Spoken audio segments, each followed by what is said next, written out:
प्राकृतिक विज्ञान natural science का अध्ययन भी हो रहा था और सामाजिक विज्ञान का अध्ययन भी हो रहा था, लेकिन इन दोनों को मिला करके अध्ययन करने वाली शाखा भूगोल की व्यवहारिक शाखा मानव भूगोल की शाखा कहलाती है। तो अगर हम एक एक करके यहाँ देखते हैं सिलेबस के हिसाब से क्या क्या पॉइंट आते हैं, अगर उनको पकड़ते हैं तो वैसे तो संपूर्ण प्रकार के मानव की जो क्रियाकलाप हैं उन संपूर्ण प्रकार के मानव के क्रियाकलापों को हम यहाँ पर ह्यूमन ज्योग्राफी की शाखाओं के रूप में देखते हैं। सिलेबस के हिसाब से अगर हम देखें मानव भूगोल में, जिसमें 12th में और यूजी पीजी में किस प्रकार से क्या क्या डिफाइन किया हुआ है उसको देखिए। एक तो मानव भूगोल की सामान्य परिभाषा, मानव भूगोल की जो सामान्य प्रकार की परिभाषा है उसको लेकर के डेफिनेशन के रूप में, मतलब वैसे तो देखिए कुछ विद्वानों के द्वारा प्रस्तुत की गई जो डेफिनेशन है उनको हम ध्यान कर लेते हैं। फिर उसका विशेष क्षेत्र क्या है, उसका सिद्धांत क्या है, मानव भूगोल के सिद्धांत, प्रिंसिपल ऑफ ह्यूमन ज्योग्राफी, इस नाम से एक बुक भी तो है ना, किनकी, ब्लास महोदय की है और हंटिंगटन महोदय की है, principle of human geography. Vidal de la BLAS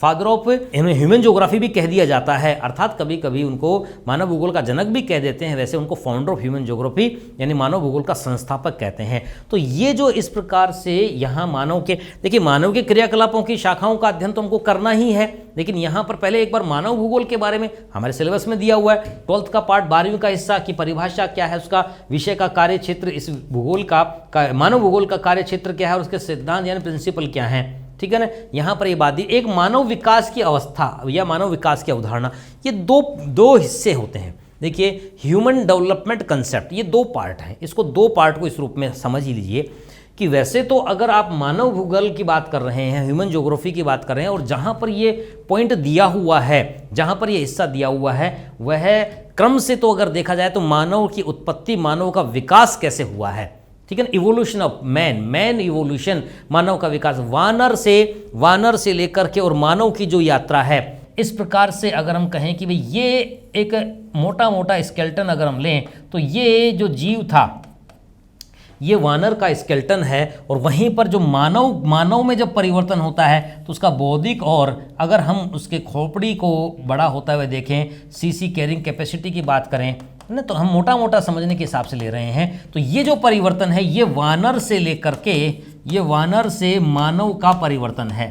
ठीक है ना। तो ये मैन इवोल्यूशन है। सिद्धांतों की बात करेंगे हम, थ्योरी ऑफ म्यूटेशन का सिद्धांत यानी उत्परिवर्तन का सिद्धांत, ह्यूगो डिब्रिज का सिद्धांत, ठीक है। इसी तरीके से अगर हम प्राकृतिक चयन का, नेचुरल सिलेक्शन के सिद्धांत की बात करें, देखिए चार्ल्स डार्विन महोदय ने 1859 में 1859 में एक अपना जो उन्होंने महत्वपूर्ण पुस्तक थी उसको प्रकाशित किया, ठीक है, जिसे origin of the species by means natural selection कहते हैं। चार्ल्स डार्विन की महत्वपूर्ण पुस्तक origin of the species by means natural selection, short form में उसे ओरिजिन ऑफ द स्पीसीज यानी जीवों की उत्पत्ति कैसे होती है। और उन्होंने अभी तक अरस्तु जैसे महान विद्वान, महान दार्शनिक, जिनका लगभग 2000 वर्षों से उनके सिद्धांत का पूरी तरीके से दृढ़ता के साथ स्थापित था, जिसे स्वतः जननवाद का सिद्धांत, जीवों की उत्पत्ति का स्वतः जननवाद का सिद्धांत, स्पॉन्टेनियस जनरेशन थ्योरी के रूप में जो सिद्धांत प्रस्तुत किया जाता है, ठीक है, तो वो सिद्धांत 2000 वर्षों से चलन में था। लेकिन थ्योरी ऑफ इवोल्यूशन अर्थात विकासवाद का सिद्धांत जब सामने आया, किसका सिद्धांत, जीन लिमार्क का विकासवाद का सिद्धांत जब सामने आता है तो फिर यह है संपूर्ण चीजें चेंज होने लगती हैं। तो इनको सबको मिला करके डार्विनवाद उन्होंने प्रस्तुत कर दिया। इसके आधार पर जो मानव की उत्पत्ति वानर से मानव की यात्रा के रूप में दिखाई गई है, उसकी व्याख्या हमें एंथ्रोपोज्योग्राफी में करनी है। सिलेबस के हिसाब से देखेंगे, अगर हम सिलेबस के बिंदु के हिसाब से देखेंगे तो आप देखिए हम यहाँ पर कह रहे हैं कि सिलेबस आपका कहता है कि मानव का विकास किस प्रकार का है, ह्यूमन डेवलपमेंट किस प्रकार का हुआ है। तो जीव की उत्पत्ति के रूप में हम बात करना चाह रहे हैं, तो फिर सिलेबस के हिसाब से आप ध्यान करिए, इसका दूसरा पक्ष भी है ह्यूमन डेवलपमेंट, जो कि संयुक्त राष्ट्र संघ यूएनओ के तत्वाधान में मानव के विकास की कुछ सूचकांक जारी किए हैं, मानव विकास पर उन्होंने रिपोर्ट्स जारी की हैं। क्योंकि संयुक्त राष्ट्र संघ का निर्माण का उद्देश्य मानवाधिकारों को लेकर के था, यानी इस पृथ्वी पर समस्त मानवों के अधिकारों का संरक्षण सुरक्षा होनी चाहिए, इस उद्देश्य से ये संयुक्त राष्ट्र संघ का निर्माण किया गया था। तो उसी आधार पर मानव के विकास को लेकर के भी अवधारणा प्रस्तुत की गई। तो ये अवधारणा उस यूएनओ के तत्वाधान में जो अवधारणा प्रस्तुत की हुई है है ना। तो उसमें चाहे अमर्त्य सेन हो या इसी तरीके से अन्य प्रकार के और विद्वानों के द्वारा जो बातें कही गई हैं उसकी डिटेल हमको यहाँ पर लेनी है। सिलेबस चूंकि खोल करके बात नहीं कह रहा है कि ह्यूमन डेवलपमेंट कंसेप्ट का अभिप्राय क्या है, तो यहाँ अगर क्रम से देखते हैं तो हमें यहाँ पर वानर से मानव के विकास को यहाँ समझाना होगा, इस हिसाब से देखते हैं। और चूंकि अगर 12th के स्टैंडर्ड की बुक्स में देखते हैं, एनसीईआरटी आदि में देखते हैं, तो यहाँ पर ह्यूमन डेवलपमेंट इंडेक्स को लेकर के भी, मानव विकास सूचकांक को लेकर के भी विवरण दिया हुआ है। इस कंसेप्ट, इस अवधारणा को यूएनओ की उस अवधारणा के साथ जोड़ करके एक्सप्लेन किया हुआ है। तो दोनों पार्टी हम यहाँ पर इस रूप में कर लेते हैं, ठीक है ना। फिर उसके साथ ही अगर हम मानव भूगोल के उन कंसेप्ट को लेते हैं, मॉडर्न स्कूल्स जिसमें हम कह रहे हैं कि मानव भूगोल में क्या चिंतन है, यानी थॉट इन ह्यूमन ज्योग्राफी, मानव भूगोल का जो चिंतन है, मानव भूगोल में जो यूजी से संबंधित पार्ट है, आधुनिक विचारधाराएं जिसमें नियतिवाद यानी डिटर्मिनिस्ट अप्रोच है, मानव और प्रकृति के अंतर संबंधों के अध्ययन में प्रकृति को महत्व प्रदान करके इस संबंध की व्याख्या करना, यह डिटर्मिनिस्टिक अप्रोच है, नियतिवाद का दृष्टिकोण है। तो वहीं पर मानव और पर्यावरण के अंतर संबंधों के अध्ययन में, inter relation between man and nature में जब मानव को सक्रिय कारक मान करके अध्ययन किया जाता है तो वह संभववाद, पॉसिबिलिज्म की अवधारणा कहलाती है। मानव समस्त प्रकार से जो प्रकृति प्रदत्त असीम संभावनाएं हैं, उन संभावनाओं में से ये सर्वोत्तम का चुनाव करता है। ये चुनाव करने की क्षमता मानव में है। प्रकृति द्वारा बहुत सारी संभावनाएं दी गई हैं। लूसियन फेब्रे जो कि संभववाद के शब्द के प्रणेता माने जाते हैं, 1925 में 1925 में जब उन्होंने ये शब्द दिया, हालांकि इससे पहले विडाल डी ला ब्लास जो है वो इस पर काम कर रहे थे, ब्लास महोदय इस पर विस्तार से काम कर रहे थे, लेकिन जो शब्दावली है वो लूसियन फेब्रे की शब्दावली है। फ्रेंच थॉट, फ्रांसीसी विद्वान के द्वारा प्रस्तुत की गई ये शब्दावली, जिसमें उन्होंने ज्योग्राफिकल इंट्रोडक्शन टू हिस्ट्री में जब उन्होंने अपनी बात कही, ठीक है ना, उसमें जब इन्होंने अपनी बात कही कौन सी, there is no necessities everywhere possibilities, अर्थात कहीं कोई आवश्यकताएं नहीं है, सर्वत्र संभावनाएं हैं। ये जो बात अगर लूसियन फेब्रे कह रहे हैं वो सीधा सा मानव के असीम क्षमतावान मान करके बात कह रहे हैं कि कहीं कोई आवश्यकताएं नहीं है, देयर इज नो नेसेसिटीज, यानी मानव की कोई मजबूरी नहीं है, सर्वत्र संभावनाएं हैं। मतलब प्रकृति कई प्रकार की संभावनाएं देती हैं। वहीं पर ये डिटर्मिनिज्म वाले यानी डिटर्मिनिस्टिक अप्रोच, नियतिवाद का समर्थन करने वाले लोग, जिसमें मिस सैंपल हैं, जिसमें रेडजेल हैं, इस प्रकार के महान लोग क्या कहते हैं, प्रकृति ही सब कुछ निर्धारण करती है। Man is the product of earth, मानव पृथ्वी तल की उपज है। ये कथन किसका, मिस सैंपल का, कुमारी सैंपल का ये जो कथन है, ये कथन साफ साफ कह रहा है कि किस तरीके से मानव स्वयं कुछ भी नहीं है। पृथ्वी अपनी जलवायु, पृथ्वी अपनी भूआकृतिक, पृथ्वी अपनी अन्य प्रकार की पर्यावरणीय दशाओं के कारण से मानव को जैसा यह उगने के लिए प्रेरित करेगी, जैसा वह उगेगा, जैसी उसकी उपज होगी, उसी तरीके से वह निर्मित हो जाएगा। अगर हम ब्लास के स्टेटमेंट को लेते हैं तो ब्लास साहब क्या कह रहे हैं, nature is never more than adviser, प्रकृति सलाहकार से अधिक नहीं है। ये बात कौन कह रहे हैं, ब्लास महोदय कह रहे हैं। तो इसकी व्याख्या भी हमको इसी क्रम में देखनी है कि किस किस तरीके से क्या क्या, वहीं पर दोनों का समन्वय करवाने की कोशिश की जाती है। कहां पर, नियो डिटर्मिनिज्म में, नव निश्चयवाद में इनका समन्वय करवाने का प्रयास किया जाता है। तो सिलेबस के हिसाब से ये पार्ट भी देखा जाएगा। वैसे ये पार्ट किसका है, वैसे ये पार्ट थॉट से संबंधित है, लेकिन चूंकि ह्यूमन ज्योग्राफी के पार्ट में साफ साफ उसको चिंतन के साथ जोड़ दिया है, तो फिर आपको इसी रूप में देख करके चलना चाहिए। और वहीं पर रेशियल ज्योग्राफी या एंथ्रोपो ज्योग्राफी का पार्ट, मानव की प्रमुख प्रजातियां, जो कि वैसे तो यूजी से संबंधित दिया हुआ है, लेकिन अगर क्रम में जाएंगे तो क्रम में यहाँ पर मानव विकास के साथ ही उसको पढ़ेंगे। यानी मैन इवोल्यूशन, मानव का विकास, वानर से मानव की यात्रा, मानव जब बनता है होमो सेपियंस सेपियंस के रूप में, अर्थात प्रारंभिक प्रकार का वह जीव, pre ancestor of modern man and modern app, वर्तमान आधुनिक काल के मानव और आधुनिक काल के मानव और आधुनिक काल के वानर का जो पूर्वज था, प्रारंभिक पूर्वज था, वो था इजिप्टोपिथेकस प्रकार का जीव। जो इजिप्टोपिथेकस प्रकार का जीव है, से यात्रा प्रारंभ होकर के वह ऑस्ट्रेलोपिथेकस यानी सीधा खड़ा होकर के चलने का प्रयास करने वाला मानव, फिर यही आगे बढ़ करके होमो इरेक्टस है, फिर होमो सेपियंस है, फिर होमो सेपियंस सेपियंस है। मॉडर्न मैन, आधुनिक मानव कौन, होमो सेपियंस सेपियंस। तो ये है वानर से मानव की विकास की यात्रा, इस पर विस्तार से हम बात करेंगे, ठीक है ना। और फिर ये जो मानव बना कौन सा, होमो सेपियंस सेपियंस, मॉडर्न मैन, ठीक है ना, जिसका जो मस्तिष्क धारिता थी यानी कैरिंग कैपेसिटी थी वो इतनी ज़्यादा हो जाती है, जो आज का मानव यानी वानर से या अन्य प्रकार के जीवों से जिसकी बौद्धिक क्षमता बहुत अधिक समृद्धशाली, बहुत अधिक विकसित हो जाती है, ऐसे जीव के बारे में होमो सेपियन सेपियन जो कि आज का मानव कहलाता है, जब वह अलग अलग पर्यावरण, अलग अलग प्रकार के माहौल में रह करके उसकी शारीरिक संरचना, उसका कद काठी, उसका त्वचा, उसके बाल, उसके आदि अन्य प्रकार के जो अंग हैं, इनमें सब में जो परिवर्तन होता है, पर्यावरण के साथ परिवर्तन होता है, उत्परिवर्तन म्यूटेशन होता है, इन सब के आधार पर वह अलग अलग प्रकार के मानव प्रजातियों में विभक्त हो जाता है। ये सब मानव प्रजातियां चाहे अफ्रीकन के रूप में निग्रो हो, चाहे यूरोपियन के रूप में कॉकेसाइड्स हों, ठीक है ना, या चाहे भारतीय प्रायद्वीप के संदर्भ में, पेनिनसुलर इंडिया के संदर्भ में चाहे द्रविड़न हो, ठीक है, इन सब के प्रजातियों के संदर्भ में अगर हम देखते हैं तो हम कह रहे हैं कि ये सारी प्रकार की जो प्रजातियां हैं ये होमो सेपियंस सेपियंस की संतानें हैं। तो ह्यूमन रेसेज या मानव प्रजातियों की व्याख्या यहाँ पर इस रूप में करनी है। ग्रिफिथ टेलर के द्वारा मानव प्रजातियों की उत्पत्ति की किस प्रकार से व्याख्या की गई है, जॉन स्ट्रेटर थ्योरी क्या है, ये सब बातें हमको इस मानव भूगोल के इस पाठ में करनी है। तो मानव भूगोल और मानव के बारे में बात करने के बाद, मानव प्रजातियों के बारे में बात करने के बाद अब मानव के क्रियाकलापों से संबंधित अध्ययन पर जोर दिया जाता है, या सिलेबस में वही पाठ दिया हुआ है। ठीक है, अगर हम इसके बाद के हिस्से को देखें, ह्यूमन ज्योग्राफी में मतलब मानव की बात आपने कर ली, मानव भूगोल के कार्यक्षेत्र की बात कर ली आपने, स्कोप की ले ली। अब उसके पश्चात अगर हम लेते हैं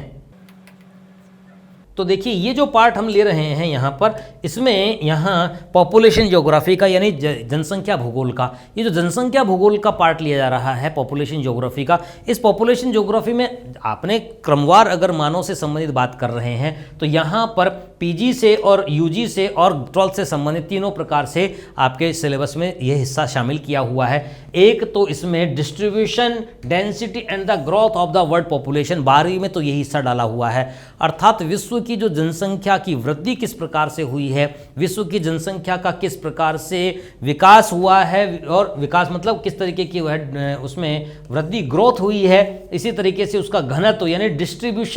डिस्ट्रीब्यूशन क्या है, क्वालिटेटिव तरीका है, गुणात्मक प्रकार का तरीका है जनसंख्या के उसके सघन और विरल प्रकार के रूप में उसको विभक्त करने का। जब जनसंख्या को गुणात्मक आधार पर सघनता, विरलता, बिखराव के रूप में या सघन रूप में अगर आप प्रदर्शित करते हैं, अगर इस रूप में लेते हैं तो आप क्या कहना चाह रहे होते हैं, ये डिस्ट्रीब्यूशन कहलाता है। लेकिन जब आप विद क्वांटिटी शो करते हैं, जब आप मात्रात्मकता के आधार पर इस वितरण को, डिस्ट्रीब्यूशन को बताते हैं, that is known as density of the population, ये जनसंख्या का घनत्व कहलाता है। तो जनसंख्या का घनत्व किसका रूप हुआ, जनसंख्या का घनत्व ये यहाँ पर अगर हम लेते हैं तो ये 12वीं से संबंधित सिलेबस का पार्ट है। ठीक है ना, इससे आगे अगर पीजी से संबंधित, जैसे आपने हिंदी में देखिए विश्व जनसंख्या का वितरण, घनत्व और वृद्धि, ये तीनों ये इसमें यहाँ पर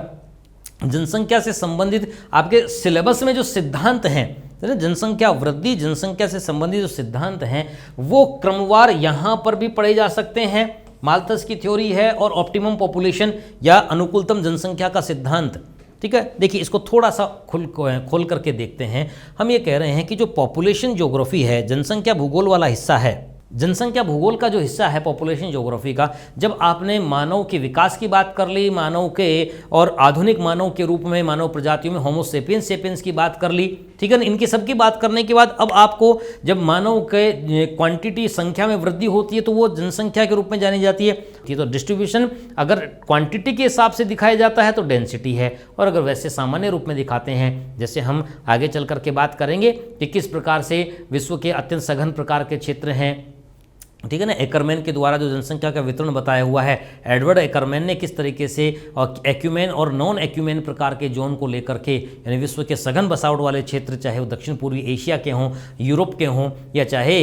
इसी तरीके से अमेरिका के हों, अमेरिका में भी विशेषकर हम कहते हैं कि coastal part of the Atlantic ocean, Atlantic महासागर के तटवर्ती क्षेत्रों में सघनतम प्रकार की जनसंख्या निवास करती है, अमेरिकन कॉन्टिनेंट्स की बात करते हैं तो, ठीक है ना। इसी तरीके से अगर हम भाई बात की ना हमने यहाँ पर, तो जनसंख्या को लेकर के अगर देखिए पॉपुलेशन को, जनसंख्या को लेकर के उसकी सघनता और उसकी जब बात करते हैं तो 3 प्रकार के क्षेत्र, एक्यूमेन और नॉन एक्यूमेन एरियाज के रूप में जब इसकी व्याख्या की जाती है तो एक तो यूरोप का क्षेत्र हो गया, एक एशिया का क्षेत्र हो गया और एक अमेरिका का इलाका हो गया, ठीक है ना। तो इस प्रकार का जो क्षेत्र है, तो इसमें यहाँ पर आप कह रहे हैं कि ये जो इलाका है, देखिए अगर विश्व के मानचित्र के हिसाब से देखें तो हम कहते हैं कि यहाँ पर एक तो ये जो बेल्ट है, ये जो हिस्सा है जहाँ पर दक्षिणी पूर्वी एशिया, दक्षिण एशिया और दक्षिणी पूर्वी प्रकार का एशिया वाला जो हिस्सा है,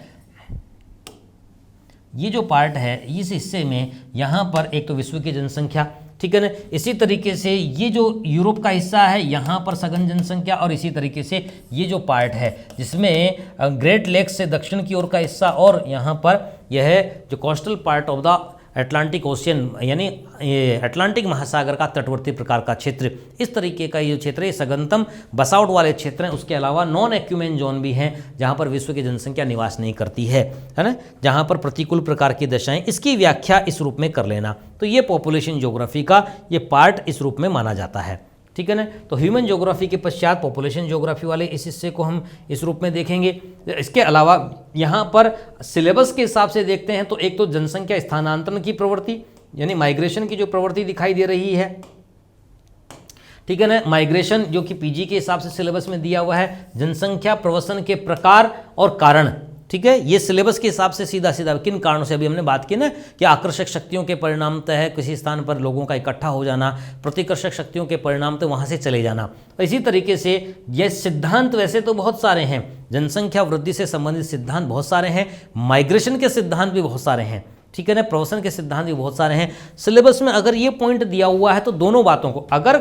क्लियरली मेंशन नहीं किया हुआ है कि जनसंख्या संबंधित सिद्धांत पॉपुलेशन ग्रोथ के या जनसंख्या प्रवसन के यानी माइग्रेशन के, तो फिर आपको यहाँ पर मोटा मोटा दोनों देने होते हैं, ठीक है ना, दोनों पढ़ने होते हैं। लेकिन आपके यहाँ पर सिलेबस में भले ही ये क्लियर नहीं किया गया हो कि जनसंख्या के सिद्धांत यानी दोनों आ सकते हैं, लेकिन यहाँ पर जब इसको ओपन कर दिया, खोल दिया, माल्थस की थ्योरी और ऑप्टिमम पॉपुलेशन, ठीक है, जिसमें वो क्या कह रहे हैं, जिसमें एडवर्ड कैनन की बात हम करेंगे, सिद्धांत तो उनका है, जबकि कन्फ्यूशियस और अन्य विद्वानों के द्वारा, प्राचीनतम चीन के विद्वानों से लेकर के और आधुनिक काल तक के विद्वानों के द्वारा अनुकूलतम जनसंख्या पर बहुत सा काम किया गया। कर लेंगे बात, सस्टेनेबल डेवलपमेंट का भी यही हिस्सा होता है, ठीक है। तो इस तरीके से ये जो सिलेबस का पार्ट है इसमें पॉपुलेशन ज्योग्राफी का हिस्सा आ जाता है। फिर अब मानव के क्रियाकलापों की बात करें, आर्थिक क्रियाओं में देखिए इसमें 3 तरीके की, वैसे तो देखिए अगर हम इकोनॉमिक्स के हिसाब से देखते हैं, अर्थशास्त्र के हिसाब से देखते हैं,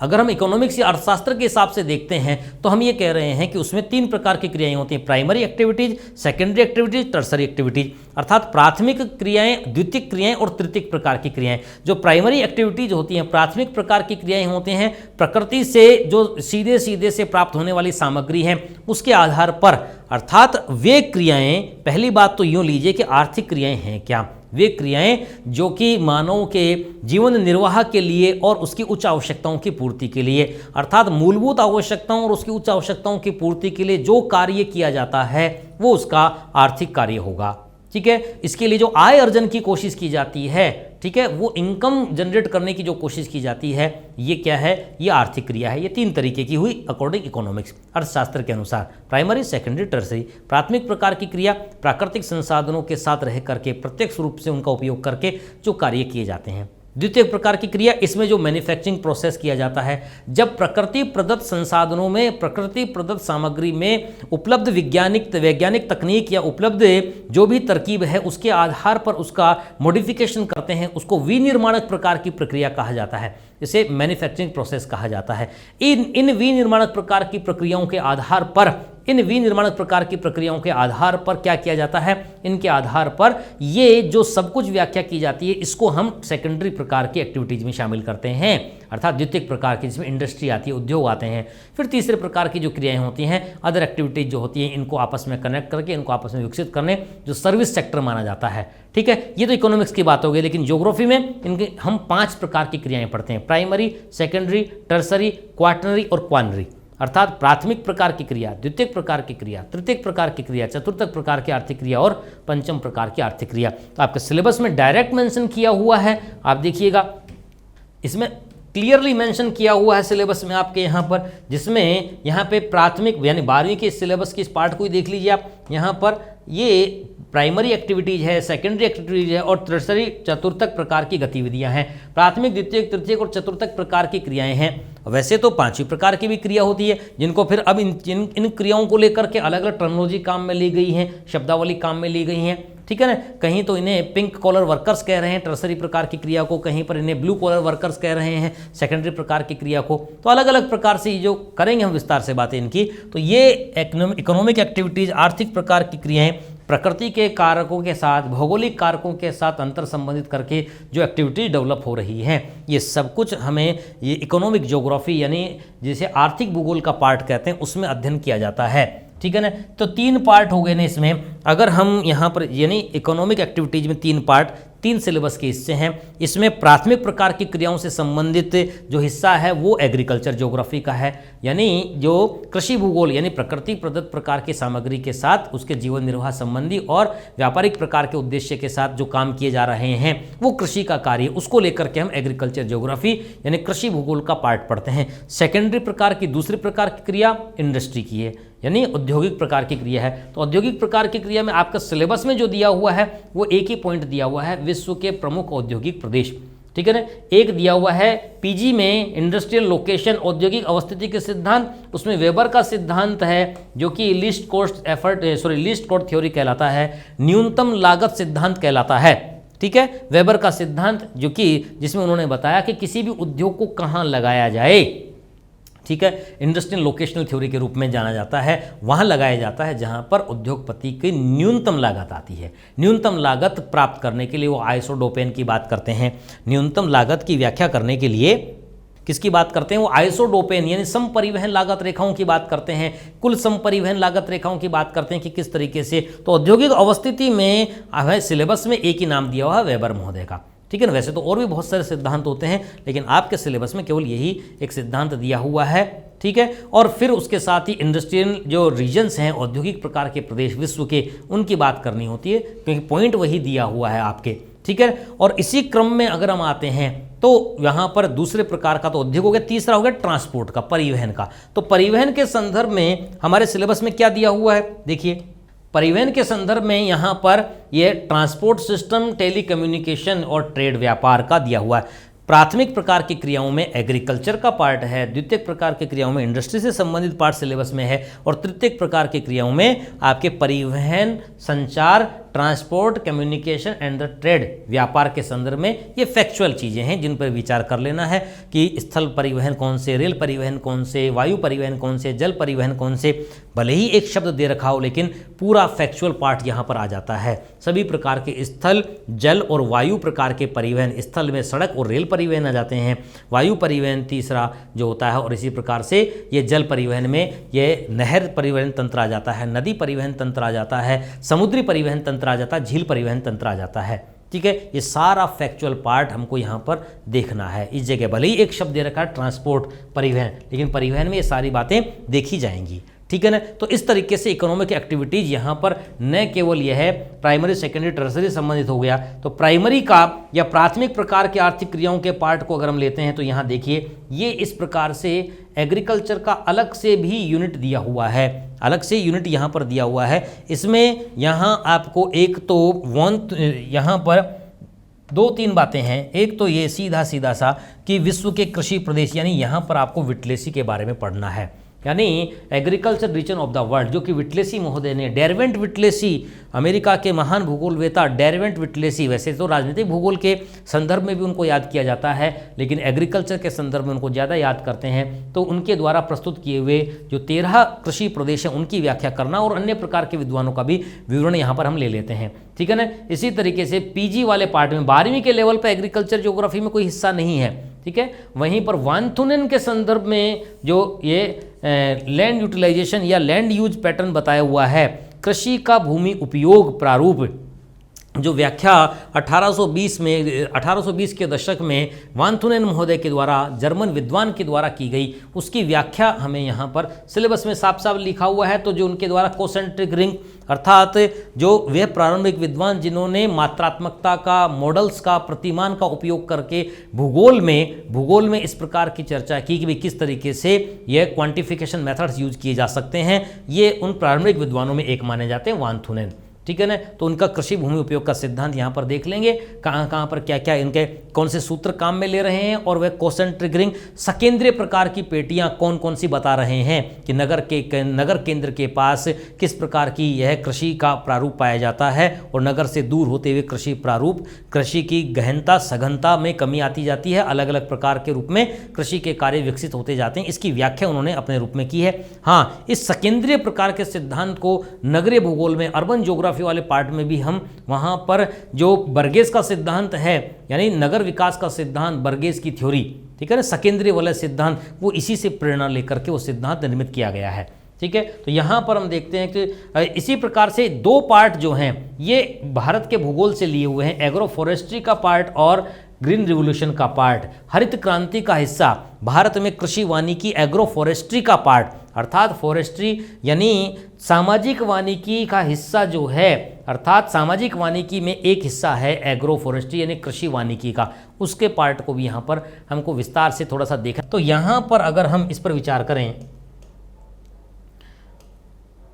अर्बन ज्योग्राफी के तहत यानी नगरीय भूगोल के तहत आपने यहाँ पर कहा कि नगरीय भूगोल में क्या है, नगरीय भूगोल में यहाँ पर origin and growth of town of ancient medieval and the modern period, अर्थात आप क्या कहना चाह रहे हैं, आप कहना चाह रहे हैं प्राचीन काल में, मध्य काल में और आधुनिक काल में नगरों की उत्पत्ति, नगरों का विकास कैसे हुआ है। यानी देखिए, नगर के विकास की अगर बात करते हैं तो आप कहते हैं कि अधिवासों का जो पदानुक्रमिक विकास होता है ना, जिसे हायरार्की ऑफ द सेटलमेंट कहते हैं, हायरार्की ऑफ द सेटलमेंट यानी नगरों का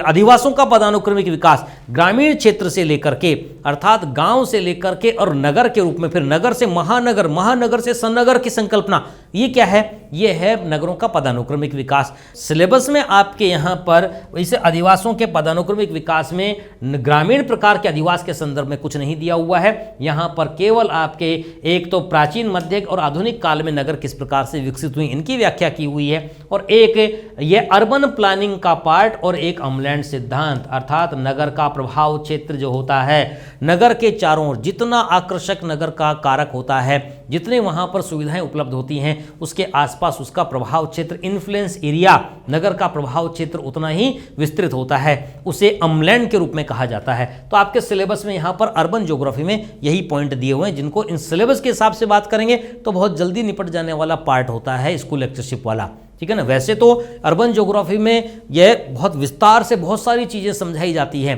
लेकिन सिलेबस में अगर देखेंगे तो आपको ये दो ही बिंदु या बल्कि कह लीजिए तीन ही बिंदु दिखाई देंगे, ठीक है ना, जिसमें नगर नियोजन अर्बन प्लानिंग का हिस्सा तो वैसे ही डेस्क्रिप्टिव का पार्ट होता है। नगर नियोजन किस तरीके, जिसमें एक आध सिद्धांत के अलावा ज़्यादा बात की नहीं जाती है, ठीक है। इसी तरीके से अगर हम अगली यूनिट को लेते हैं तो यहाँ पर ये राजनीतिक भूगोल की शाखा के रूप में ये यूनिट आपके आती है सिलेबस में। देखिए, राजनीतिक भूगोल, पॉलिटिकल ज्योग्राफी की ये जो शाखा है, वैसे तो राजनीतिक विज्ञान की एक पृथक शाखा भी है, लेकिन यहाँ पर हम जिसे भौगोलिक कारकों के संदर्भ में पढ़ रहे हैं, तो जब भौगोलिक कारकों के संदर्भ में पढ़ते हैं तो ये राजनीतिक भूगोल की जो शाखा होती है, इसमें देखिए आप अगर इस पॉइंट्स को देखेंगे, इन पार्ट्स को, तो यहाँ पर इसके अंतर्गत जो अध्ययन किया जाता है ना, उसमें एक तो हम क्यों शुरुआत से बात करते हैं कि राजनीतिक प्रकार के जो क्षेत्र हैं, भौगोलिक क्षेत्र जो प्राकृतिक प्रकार का क्षेत्र होता है, उसी क्षेत्र में से कुछ क्षेत्र जब मानव अपनी आवश्यकताओं के अनुसार उसको सीमाबंद कर देता है, उसको बांध देता है, बाउंड कर देता है, तो बाउंड्री कहलाता है। तो इस प्रकार से बाउंड्री जो कि एंथ्रोपोजेनेरिक होती है, मतलब मानव निर्मित होती है, तो मानव निर्मित प्रकार की सीमाएं, प्राकृतिक सीमाएं, उनको मानव अपने उद्देश्यों के आधार पर, चाहे प्राकृतिक हो या गैर प्राकृतिक हो, ठीक है ना, ऐसी प्रकार के कुछ क्षेत्रों को वह चिन्हित कर लेता है और वह एक पॉलिटिकल यूनिट बन जाती है, राजनीतिक इकाई बन जाती है। विशेष उद्देश्यों के साथ मानव समूह के द्वारा जब किसी क्षेत्र को बांधने का प्रयास किया जाता है, बाउंड करने का प्रयास किया जाता है, तो ये बाउंड्री कहलाता है, और इस बाउंड्री से बंधा हुआ जो क्षेत्र होता है, ठीक है, वो राजनीतिक सीमा के रूप, राजनीतिक इकाई के रूप में, पॉलिटिकल यूनिट के रूप में स्थापित हो जाता है। चूंकि ये सब कुछ भौगोलिक क्षेत्र पे होता है, इसलिए पॉलिटिकल एरिया भी, राजनीतिक इकाई वाला क्षेत्र भी भूगोल का ही विषय वस्तु, भूगोल की ही विषय वस्तु बन जाती है, ठीक है। तो पॉलिटिकल ज्योग्राफी में जो हमको पढ़ना है वो यहाँ पर, वैसे तो वही बात है कि ये भी विस्तार से देखी जाती है। तो यहाँ पर आप देखिए, अगर सिलेबस के पॉइंट पर आते हैं तो सबसे पहले राजनीतिक भूगोल के यानी पॉलिटिकल ज्योग्राफी के डेवलपमेंट की बात, यानी विकास कैसे हुआ है, तो हम कहते हैं कि प्राचीन काल से अरिस्टोटल, प्लेटो आदि के समय से, प्लूटो आदि के समय से ही इस पर काम होता रहा है। यानी जो प्राचीन दार्शनिक, महान दार्शनिक हैं, एंशियंट ग्रीको रोमन टाइम से, जिसे हम एंशियंट क्लासिकल एरा के रूप में, महान विद्वानों के रूप में मानते हैं, जो आज भी 2-2,500 वर्षों के पश्चात आज भी पढ़े जा रहे हैं, उनके द्वारा इस क्षेत्र में विशेष काम किया गया, ठीक है ना। और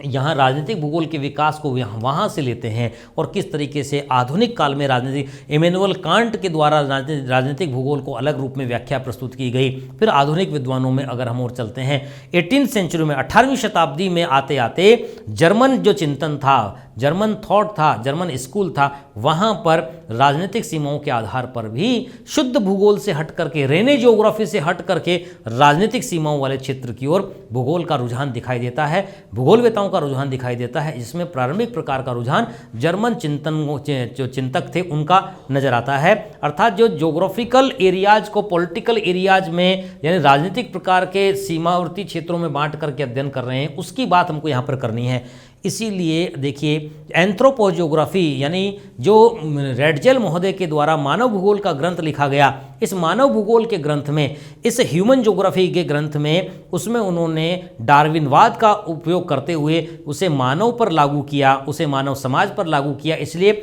सोशल डार्विनिज्म का जो कंसेप्ट है, अर्थात सामाजिक डार्विनवाद की अवधारणा किससे संबंधित है? सामाजिक डार्विनवाद की अवधारणा यह है यहाँ पर रेडजेल महोदय से संबंधित है, जिन्होंने अपने एंथ्रोपोजियोग्राफी यानी नरभूगोल के ग्रंथ में उसकी व्याख्या प्रस्तुत की है। तो इसी प्रकार के डार्विनवाद का जो विवरण है, डार्विनवाद का जो उन्होंने उपयोग किया, वो उन्होंने राज्य पर लागू कर दिया। इससे ही यह एक कंसेप्ट बनता है जिसे ऑर्गेनिक स्टेट थ्योरी यानी राज्य की जैविक अवधारणा कहते हैं। राज्य की जैविक अवधारणा ही जियोपॉलिटिक्स में कन्वर्ट होती है, भू राजनीति में कन्वर्ट होती है। भू राजनीति में जो ये कन्वर्ट हो रही है, बस वैसे सिलेबस में आपके डायरेक्ट दिया हुआ नहीं है, लेकिन ये आरएस और अन्य प्रकार के विषयों में आजकल के सभी परीक्षाओं के करंट अफेयर्स में भू राजनीति का एक बहुत बर्निंग इश्यूज यहाँ पर शामिल किए जाते हैं। सिलेबस में वो चीज़ें डायरेक्टली इनडायरेक्टली अक्सर पूछी जाती हैं, ठीक है। तो यहाँ पर हमें राजनीतिक भूगोल के विकास के साथ साथ जियोपॉलिटिक्स का, भू राजनीति का हिस्सा यह है, जो प्रथम विश्व युद्ध के पश्चात मैकेंडर के द्वारा ज्योग्राफिकल पिवोट ऑफ हिस्ट्री, इतिहास का भौगोलिक धुराग्र, इतिहास की भौगोलिक धुरी, मैकेंडर का जो सिद्धांत, ब्रिटिश भूगोलवेता, ब्रिटिश राजनीतिक भूगोलवेता, ब्रिटिश इतिहासकार यानी जो मैकेंडर महोदय हैं, उनके द्वारा जो हृदय स्थल की अवधारणा, हार्टलैंड की थ्योरी प्रस्तुत की गई थी, उसकी व्याख्या यहाँ पर आपके सिलेबस में पूछी हुई है। ज़्यादा आपके विस्तार से यहाँ पर नहीं पूछा हुआ है, लेकिन फिर भी यहाँ पर बहुत ही महत्वपूर्ण टॉपिक दिए हुए हैं। और देखिए, एक तो सीमाओं की बात है, बाउंड्रीज की बात है, फ्रंटियर की बात है, और अंतस्थ क्षेत्र यानी बफर जोन, जो कि शुद्ध पॉलिटिकल पार्ट पढ़े जाते हैं, विशुद्ध रूप से जो राजनीतिक विज्ञान के तहत जिनको पढ़ा जाता है, इंटरनेशनल रिलेशन के हिसाब से, अंतर्राष्ट्रीय संबंधों के हिसाब से जो पढ़ा जाता है, यहाँ पर इनके कंसेप्चुअल पार्ट के साथ साथ बात करके प्रेजेंट कंटेक्स्ट में, वर्तमान के संदर्भ में जो यह इस प्रकार के जो ज्वलंत विषय हैं, उनके साथ भी इन पर बात की जाती है। प्रश्न वहीं से उठता है, ठीक है ना। तो इस तरीके से सिलेबस में अगर दिया हुआ है, फ्रंटियर दिया हुआ है यानी सीमांत दिया हुआ है, बाउंड्रीज यानी सीमाएं दी हुई हैं, बफर जोन यानी जिसे आप बफर जोन का मतलब ये जिसे अंतस्थ क्षेत्र कहा जाता है, दो विशाल महाशक्तियों के मध्य, शक्तिशाली राष्ट्रों के मध्य है, एक बीच में फंसा हुआ ऐसा क्षेत्र जो होता है वो बफर जोन होता है। बात कर लेंगे हम कि किस प्रकार से कौन कौन से क्षेत्र मध्यकाल से लेकर के आधुनिक काल या प्राचीन काल से लेकर के आधुनिक काल तक कौन कौन से जोन जो है बफर जोन के रूप में चिन्हित किए जाते रहे हैं, ठीक है ना। वर्तमान में भी अफगानिस्तान वाला जो जोन है वह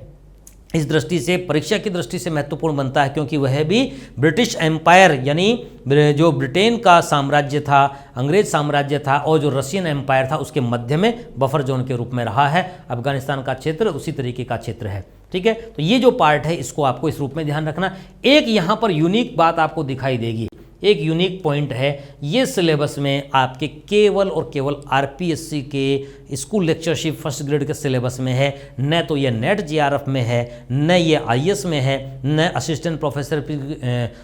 प्रोफेसरशिप या कॉलेज व्याख्याता वाले सिलेबस में है। कौन सा? Unified field theory, Stephen B Jones की थ्योरी। ये BS उल्टा लिखा हुआ है, ये स्टीफन बी जोन्स है, स्टीफन बी जोन्स की थ्योरी है। ये स्टीफन बी जोन्स की थ्योरी जो कि कई विद्वानों के जो राज्य संबंधित अवधारणाएं थी उनको मिलाकर के सिद्धांत स्टीफन बी जोन्स ने प्रस्तुत किया, जिसके आधार पर इसे यूनिफाइड फील्ड थ्योरी कहा जाता है, एकीकृत क्षेत्र सिद्धांत कहा जाता है। ये सिद्धांत और किसी सिलेबस में नहीं है, केवल आरपीएससी के इस स्कूल लेक्चरशिप वाले सिलेबस में डाला हुआ है। करेंगे हम इस पर विस्तार से बात। जनरली ये जो 3 प्रकार के विद्वानों को जोड़ करके ये सिद्धांत प्रस्तुत किया हुआ है, ठीक है ना। मानव भूगोल से संबंधित अन्य प्रकार के शाखाओं को लेकर के चलते हैं। तो फिर देखिए, अब ये पार्ट आ जाता है एक महत्वपूर्ण हिस्सा जो कि थॉट का हिस्सा है। देखिए, ये जो थॉट वाला पार्ट है, इस थॉट वाले पार्ट के संदर्भ में आपको सिलेबस के हिसाब से अगर लेकर के चलेंगे ना, सिलेबस के हिसाब से अगर आप लेकर के चलेंगे तो इसमें आप ये देखिए, वैसे तो थॉट अपने आप में कोई विषय अलग से नहीं होता है, भौगोलिक चिंतन अपने आप में अलग से नहीं होता है, ठीक है ना। तो भौगोलिक चिंतन के संदर्भ में तो ये जो विभिन्न प्रकार की शाखाएं हैं भूगोल की, चाहे भौतिक भूगोल हो चाहे मानव भूगोल हो, उसमें जिस प्रकार का काम हुआ है, जिस तरीके का कार्य हुआ है, यानी जहां पर भी विषय के विकास से संबंधित काम है उसको जब कलेक्ट कर लेते हैं तो वही पार्ट थॉट का कहलाता है, चिंतन का कहलाता है, ठीक है ना। सिलेबस के हिसाब से अगर हम लेकर के चलते हैं तो इसके 2 हिस्से हुए, है ना। कौन कौन से हिस्से हुए? एक तो हुआ भौगोलिक चिंतन का इतिहास क्या होता है, एक विचारधाराएं क्या होती हैं। भौगोलिक चिंतन के इतिहास को लेते हैं तो हम एंशिएंट, मिडाइवल और मॉडर्न एरा, प्राचीन काल, मध्यकाल और आधुनिक काल में भौगोलिक चिंतन की हम चर्चा करते हैं। तो प्राचीन काल की जब चर्चा करते हैं चिंतन की, भौगोलिक चिंतन की, तो हम कहते हैं मानव स्वभाव से ही भौगोलिक व्यवहार करता आया है। भाई मानव क्या, कोई भी जो जीव है वो भौगोलिक व्यवहार ही तो करता है। अगर हम कहें कि वह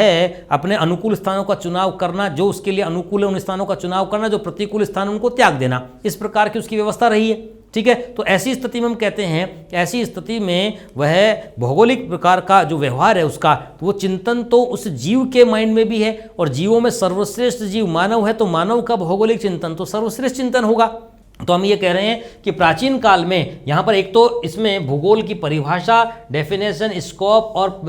प्रकृति, अर्थात भूगोल की परिभाषा, कार्य क्षेत्र, प्रकृति और उद्देश्य, ये जो पार्ट है ना, इसमें सिलेबस का हिस्सा अगर आप देखेंगे तो ये डिस्क्रिप्टिव का पार्ट है। लेकिन यहाँ पर कुछ विद्वानों के द्वारा दी हुई परिभाषाओं के साथ बात की जा सकती है, ठीक है ना। तो इस पर चर्चा हम कर लेंगे। फिर प्राचीन भूगोलवेताओं में यूनानी भूगोलवेता और रोमन भूगोलवेता, यानी जो एंशिएंट क्लासिकल एरा है, प्राचीन शास्त्रीय काल है। शास्त्रीय काल वह युग जब भूगोल से संबंधित विशिष्ट सिद्धांतों का, विशिष्ट नियमों का, संकल्पनाओं का प्रतिपादन होता है, विषय वस्तु को लेकर के स्ट्रांगनेस बढ़ती है, तो उस काल को हम शास्त्रीय काल के रूप में लेते हैं, क्लासिकल एरा के रूप में लेते हैं। ये 2 समय हुआ, एक प्राचीन काल में हुआ, एक आधुनिक काल में हुआ। प्राचीन काल में जो इस प्रकार की व्यवस्था हुई उसे हम एंशिएंट क्लासिकल एरा कहते हैं। आधुनिक काल में जो व्यवस्था हुई उसे हम मॉडर्न क्लासिकल एरा कहते हैं, आधुनिक शास्त्रीय काल कहते हैं, ठीक है। जो प्राचीन जो शास्त्रीय काल होता है, एंशिएंट क्लासिकल एरा होता है, उसमें एक तो यूनानी भूगोलवेताओं का योगदान, इसमें रोमन भूगोलवेताओं का योगदान, चूंकि दोनों एक के साथ जुड़े हुए हैं, क्योंकि रोमन जो संस्कृति थी वह ग्रीको संस्कृति यानी यूनानी संस्कृति की ही अग्रगामी थी, या उनके साथ मिलकर के काम करती है। रोमन संस्कृति ने ग्रीको संस्कृति को समाप्त नहीं किया, इसलिए उसको ग्रीको रोमन संस्कृति यानी यूनानी रोमन संस्कृति कहा जाता है। और उस समय जो भी महान विद्वान थे, उन महान विद्वानों में भूगोल के प्रति जिनका रुझान दिखाई देता है, उन महान दार्शनिकों में जो भूगोल के प्रति जिन्होंने अपना महत्वपूर्ण विवरण प्रस्तुत किया, ग्रंथ लिखे आदि, उन्होंने जो भी शोध किए, उनको आज हम जो सही की ओर जाते हैं, जो सही दर्शाते हैं आज के हिसाब से, उनकी व्याख्या हम यूनानी भूगोलवेता और रोमन भूगोलवेता के रूप में पढ़ते हैं। वैसे तो चाइनीज और भारतीय भूगोलवेताओं को भी पढ़ा जा सकता है, लेकिन सिलेबस में आपके यहाँ पर दिया हुआ नहीं है, ठीक है, प्राचीन में। फिर इसी प्रकार से मध्यकाल के भौगोलिक चिंतन में आपके सिलेबस में कोई पॉइंट नहीं है। आधुनिक काल में हम्बोल्ट का नाम है, रिटर का नाम है, रेडजेल का नाम है, हार्टशॉन का नाम है, हंटिंगटन महोदय का नाम है, ब्लास का है, कार्ल ऑस्कर सावर का है। इन्हीं पर आपको विशेष जोर दे करके रखना है, क्योंकि सिलेबस में जब स्पेसिफाइड कर दिया, हाँ अगर लिख देते आधुनिक विचारधाराएं, आधुनिक चिंतन, तो फिर आपको सब कुछ ब्रिटिश स्कूल, जैसे असिस्टेंट प्रोफेसरशिप में मेंशन किया हुआ है, नेट जेआरएफ में मेंशन किया हुआ है, क्या ब्रिटिश स्कूल, जर्मन स्कूल दिया हुआ है, फ्रेंच स्कूल दिया हुआ है, ब्रिटिश स्कूल दिया हुआ है और अमेरिकन स्कूल दिया हुआ है। तो इन सब का विवरण, सारे विद्वानों का विवरण वहां लेना होगा। ठीक है, यहाँ जर्मन स्कूल में हम्बोल्ट हैं, जर्मन स्कूल में रिटर हैं, जो फादर ऑफ मॉडर्न ज्योग्राफी के रूप में जाने जाते हैं। ठीक है ना, ये किस रूप में जाने जाते हैं?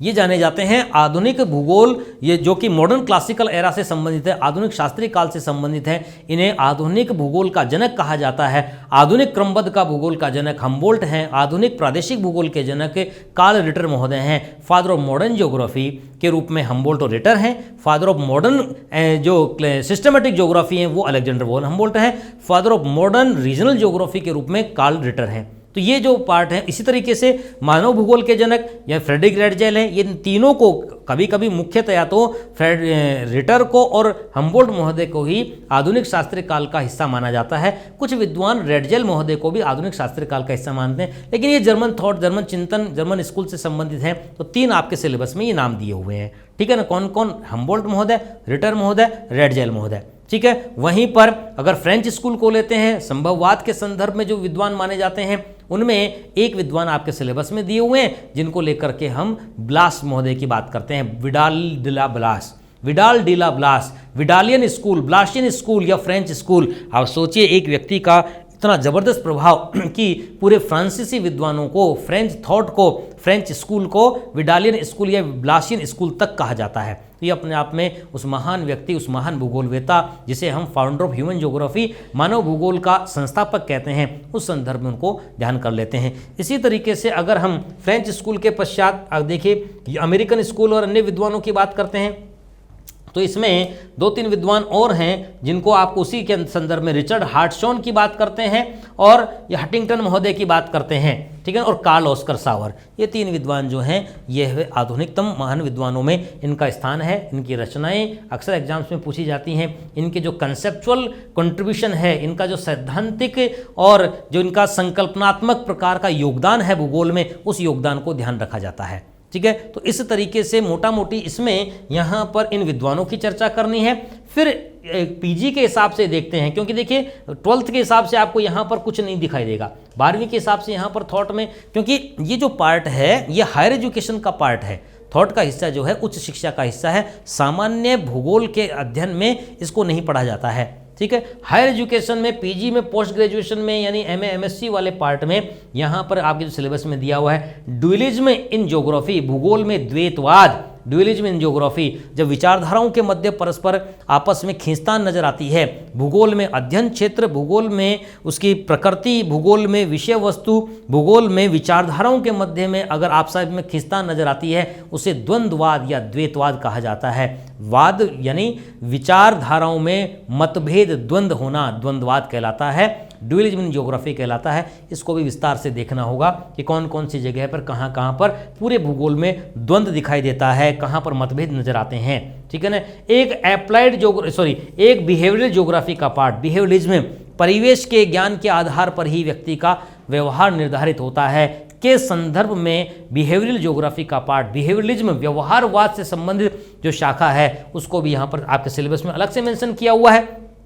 इसको आपको देखना पड़ेगा। इसके अलावा जो भूगोल में नवीनतम ये शाखाएं हैं, नवीनतम परिवर्तन का मतलब अगर आप सिलेबस में देखें, वर्तमान के परिवर्तन, सीधा सा मतलब ये है कि भूगोल के अंतर्गत, ज्योग्राफी के अंतर्गत जो न्यू ट्रेंड्स दिखाई दे रहे हैं, नई प्रकार की विचारधाराएं, चाहे वेलफेयरिज्म की विचारधारा हो, कल्याणकारीवाद की विचारधारा हो, चाहे ह्यूमनिज्म या मानववाद की, मानववाद की विचारधारा हो, इन विचारधाराओं पर इस रूप में विचार हमको करके रखना है। ठीक है ना, ज़्यादा हमें यहाँ पर इसमें बात नहीं करनी है। विचारधाराएं, आधुनिकतम विचारधाराएं गिनी चुनी प्रकार की विचारधाराएं हैं, और एक से पर्टिकुलर अलग सा पार्ट है, पूरी तरीके से फैक्चुअल पार्ट है, भारत में भूगोल का विकास। चूंकि यह आधुनिक काल के साथ जोड़ करके दिया हुआ है, ठीक है। तो आधुनिक कालीन भूगोल के विकास को देखना है, कहाँ पर भूगोल पढ़ाना प्रारंभ हुआ, लाहौर कॉलेज से शुरुआत करके कैसे कैसे यह कॉलेजेस से बढ़ता हुआ यह यूनिवर्सिटी तक पहुंचता है, कौन कहाँ के विभागाध्यक्ष, इस तरीके के फैक्ट्स के साथ महान भूगोलवेता जो कि भारत से संबंधित हैं, क्योंकि आज़ादी के समय तक भारत में बाहर से शोध करके आने वाले जो भारतीय भूगोलवेता थे उन्हीं का बोलबाला था। एक लंबे समय तक उस पीढ़ी का ही अधिकार रहा। उसके पश्चात एक नई पौध तैयार होती है, वह नई पौध भूगोल में यह भारतीय माहौल में पनपी हुई, भारतीय माहौल में शोध करी हुई एक पौध होती है। ये विभागाध्यक्षों के रूप में अपना भार संभालती है और फिर भूगोल का विकास। इस प्रकार से जो व्याख्या हैं, ये फैक्ट्स हैं, वो यहाँ पर हमको देख लेने हैं। तो ये आपका ज्योग्राफिकल थॉट से संबंधित पार्ट होता है, ठीक है ना। इसके साथ ही अगर हम इसके बाद आगे वाले और विचार लें और यूनिट्स को लें तो आप देखिए उसमें एक एक करके कुछ जो हिस्से हैं उसमें एक तो कार्टोग्राफी का पार्ट है।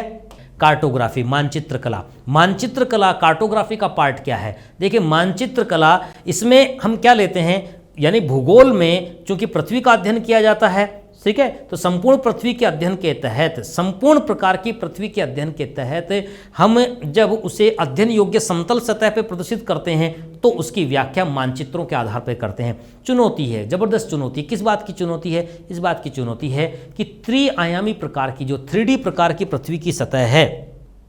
जो त्रिआयामी प्रकार की पृथ्वी की सतह है, लंबाई चौड़ाई के अलावा उभार वाला जो हिस्सा है उसको आप समतल सतह पर द्विआयामी प्रकार की सतह पे प्रदर्शित करते हैं। जब इसको आप इस रूप में प्रदर्शित करते हैं, ठीक है ना, तो ऐसी स्थिति में, ऐसी दशा में इससे संबंधित जो विभिन्न प्रकार के जो तरकीबें अपनाते हैं उन सब का अध्ययन हमें किस में करना होता है? मानचित्र कला में करना होता है। अब सिलेबस में आपके यहाँ पर ज़्यादा हिस्सा नहीं दिया हुआ, जबकि बहुत बड़ा पार्ट है। एकमात्र ऐसी यूनिट है ये, एकमात्र ऐसी यूनिट है जो जब विषय के साथ आप 11th-12th में विषय पढ़ते हैं, फिर उसके पश्चात ग्रेजुएशन में विषय पढ़ते हैं 3 साल, फिर 2 साल आप MSc में विषय पढ़ते हैं, यानी 12वीं तक 2 साल बिताते हैं, 3 साल ग्रेजुएशन में बिताते हैं और 2 साल हायर एजुकेशन के उस पार्ट में जिसमें हम ये PG वाला पार्ट मानते हैं वहाँ बिताते हैं। 7 साल तक लगातार जो यूनिट पढ़ी जाती है वो यूनिट कौन सी है? कार्टोग्राफी की यूनिट है, 7 साल तक पढ़ी जाने वाली यूनिट। और इसमें जो राजस्थान से संबंधित परीक्षाएं होती रही हैं भूगोल को लेकर के,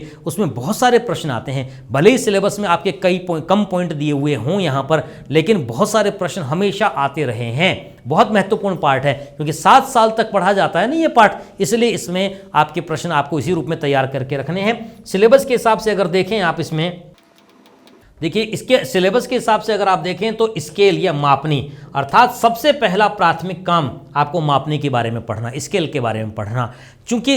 हजारों किलोमीटर की दूरियां पृथ्वी पर वास्तविक रूप में होती हैं, उन हजारों किलोमीटर की दूरी को अध्ययन योग्य समतल सतह पर, कागज में, बोर्ड पर, आपकी कॉपी में, आपके रजिस्टर में, आपके पन्नों में उसको दर्शा देना अपने आप में ये चुनौती होती है। इसलिए उसको एक अनुपात से निर्धारित किया जाता है, अर्थात धरातल पर जो स्थान, इन 2 स्थानों के मध्य की जो दूरी होती है उसको अध्ययन योग्य समतल सतह पर जिस अनुपात में प्रदर्शित करते हैं, that is known as scale. वो पैमाना मापनी कहलाती है। क्या होती है, कैसे कन्वर्जन होता है, इसके अंतर्गत वो पढ़ा जाता है। बिल्कुल इंपॉर्टेंट पार्ट है ये, हमेशा इस पर महत्वपूर्ण प्रश्न पूछे जाते हैं, बहुत महत्वपूर्ण प्रश्न पूछे जाते हैं, ठीक है ना। फिर अगर हम कहें अगला पार्ट मानचित्र प्रक्षेप का, मैप प्रोजेक्शन का होता है। मैप प्रोजेक्शन मतलब मानचित्रों के, चूंकि संपूर्ण पृथ्वी जो है वह वक्राकार या गोलाकार स्फेरिकल प्रकार की है, उसको जब आप समतल सतह पर प्रदर्शित करेंगे तो कोई भी स्थान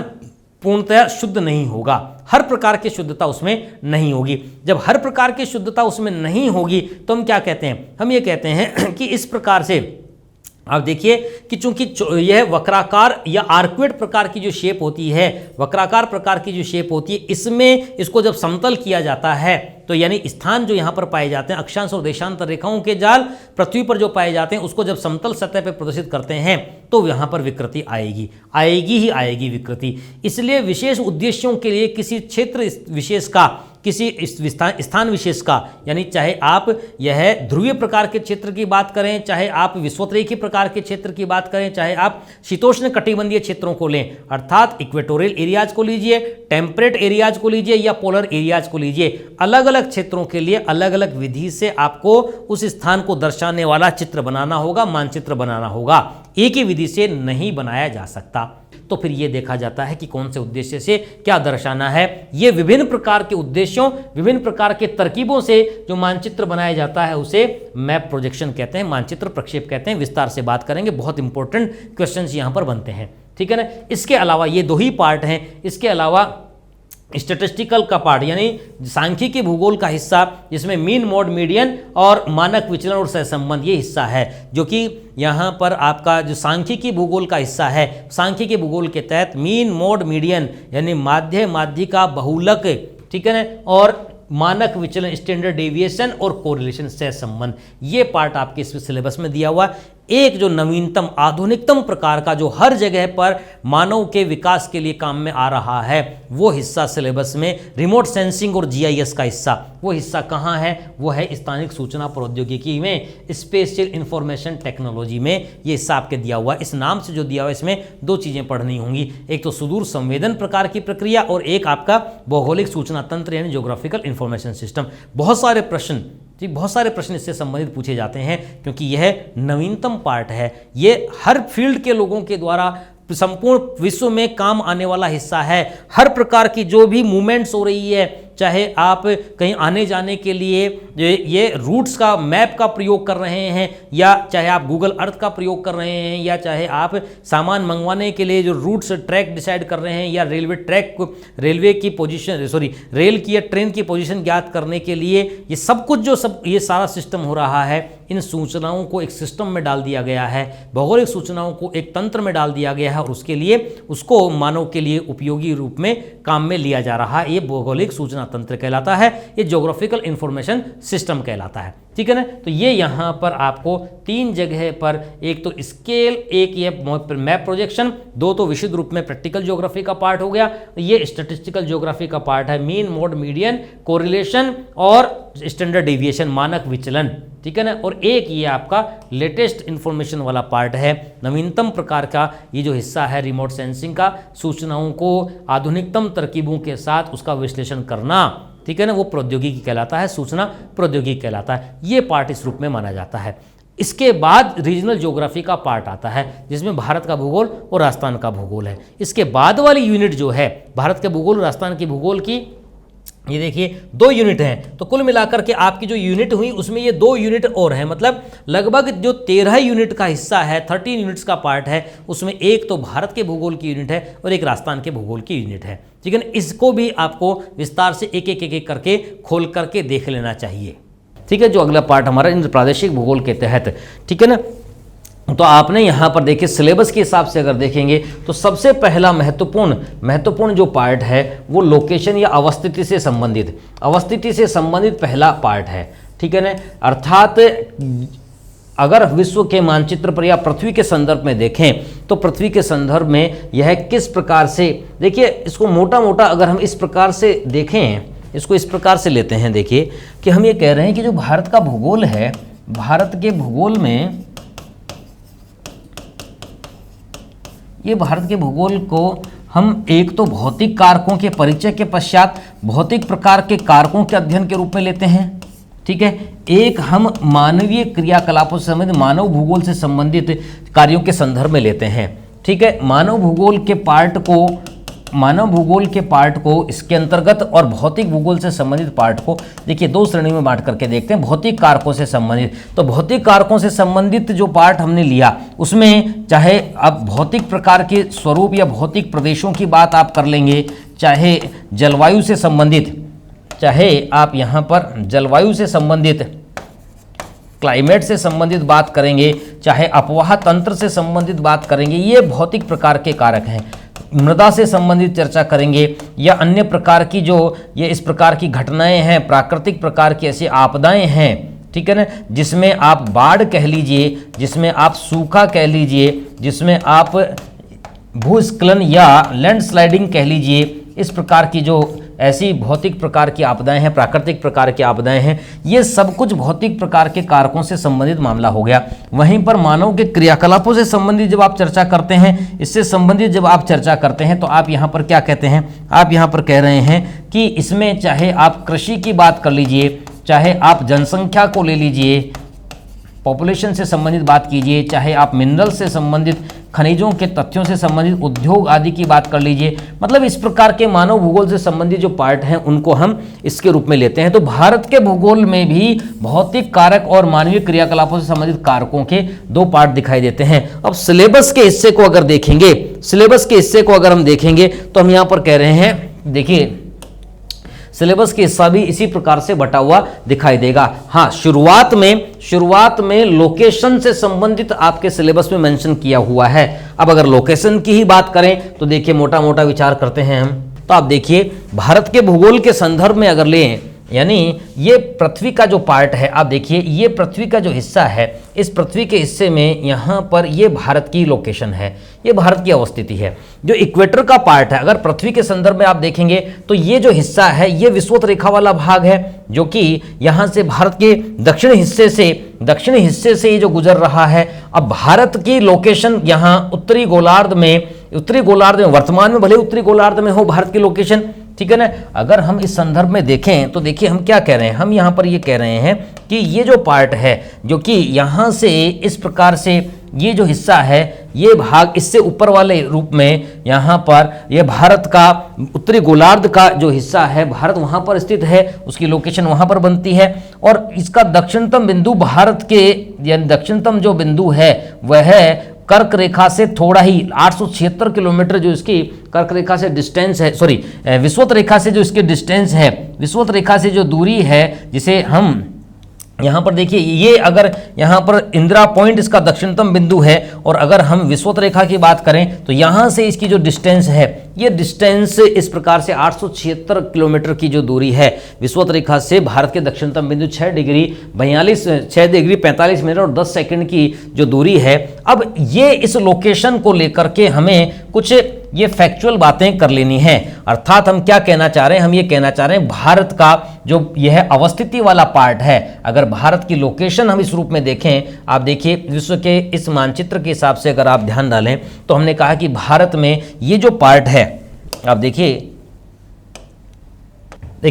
यहां से ये भारत का दक्षिणतम बिंदु जो है वो यहाँ पर अंडमान निकोबार द्वीप समूह का, यहाँ निकोबार ग्रेट निकोबार में, अंडमान निकोबार द्वीप समूह में यहाँ पर ग्रेट निकोबार के यहाँ पर भारत का दक्षिणतम बिंदु है, जो कि 6 डिग्री 45 मिनट और 10 सेकंड का,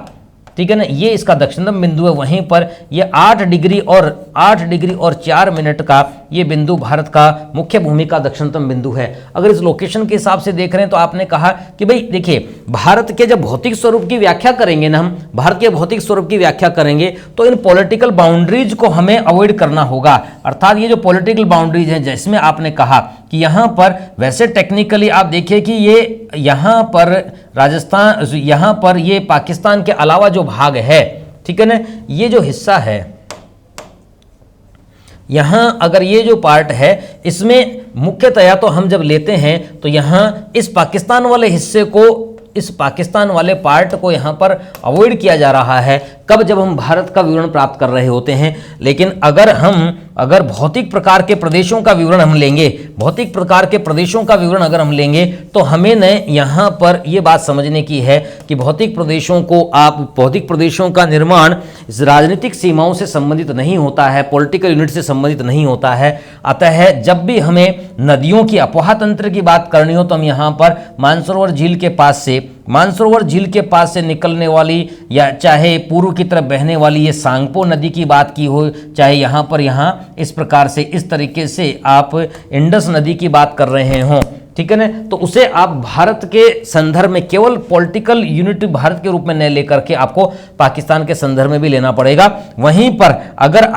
अगर आप यहाँ इसको इस रूप में लेना चाह रहे हैं, अर्थात आप कह रहे हैं कि अगर हिमालय पर्वत श्रेणी की आप बात करेंगे तो यहाँ पर पामीर की गांठ से लेकर के, इस पामीर की गांठ वाले हिस्से से लेकर के, यहाँ से लेकर के आपको यहाँ पर ये जो हिमालय है इसकी बात करनी होती है, कुनलुन की बात करनी होती है, ठीक है ना, हिमालय की बात करते हैं, कुनलुन की बात करते हैं, और फिर उसके साथ ही आप तिएन शान की बात करते हैं, तो फिर यहाँ से अफगानिस्तान में हिंदू कुश पर्वत श्रेणी को लेते हैं, यहाँ पर सुलेमान को लेते हैं, किरथर को लेते हैं, मैकरान को लेते हैं। तो कहने का मतलब ये है कि आपको ये सारी अगर हिमालय के भौतिक स्वरूप की उत्तरी पर्वतीय प्रदेश की व्याख्या करनी है तो फॉर्मेशन में यानी निर्माण के संदर्भ में तो आपको इसकी बात करनी होगी। क्योंकि अब देखिए, अगर हम ग्लोब के हिसाब से देखते हैं, अगर विश्व के हिसाब से देखें तो हमें इस भौतिक प्रकार के स्वरूप को हमें निश्चित रूप से एक साथ ही बताना होगा। इंडियन सब कॉन्टिनेंट का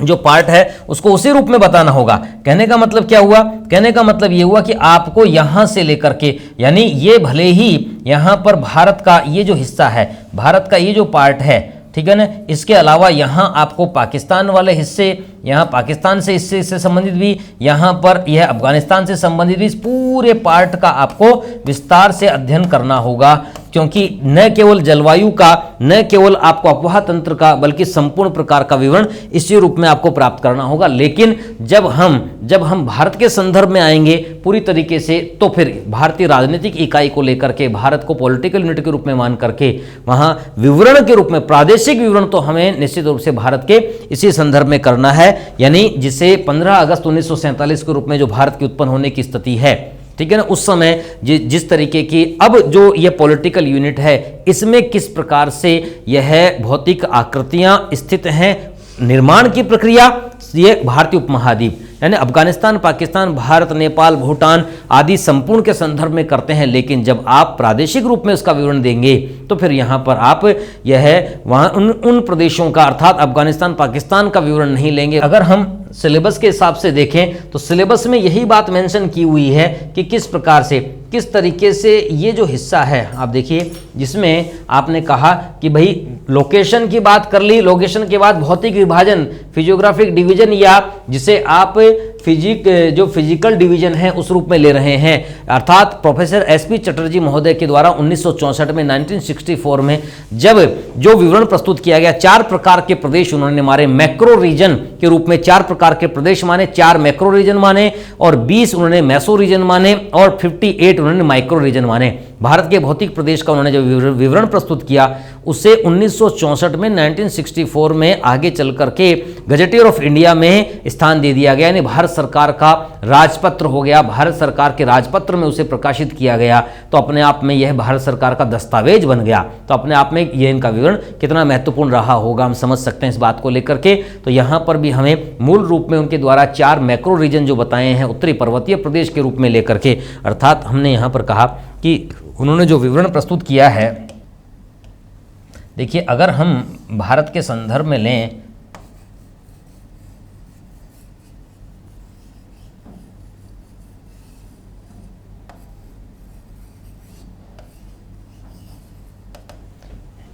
अगर हम भारत के इस संदर्भ में बात करें तो आपने कहा कि एक तो यहाँ पर उत्तरी पर्वतीय प्रदेश के रूप में जो विवरण है, जिसमें यहाँ वह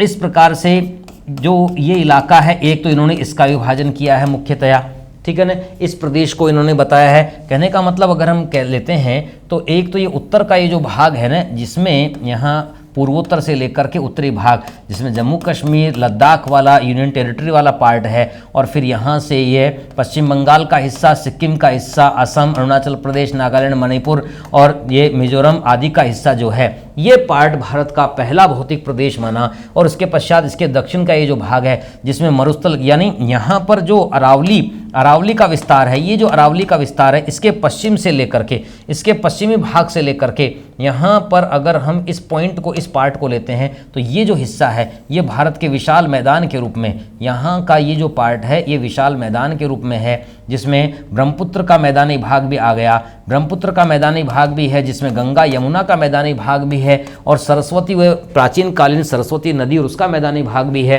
तो फिर ये सिंधु नदी का यहाँ का ये मैदानी भाग भी है, जो कि चेज है, बारी है, बिस्त है, रचना है, दोआब का मैदान जो है ना, सिंधु सागर का मैदान, यानी जो सिंधु उसकी सहायक नदियाँ झेलम, चिनाब, रावी, ब्यास, जो ये सहायक नदियां हैं, इनके द्वारा बना हुआ ये जो मैदानी भाग है, इस मैदानी भाग को दूसरे प्रकार के प्रदेश के रूप में उन्होंने स्वीकार किया है। हालांकि आगे चलकर के भूआकृति विज्ञानियों ने यहाँ पर इसको मरुस्थलीय प्रकार के प्रदेश को, जो कि बांगर के रूप में, प्राचीन जलोढ़ मृदा के रूप में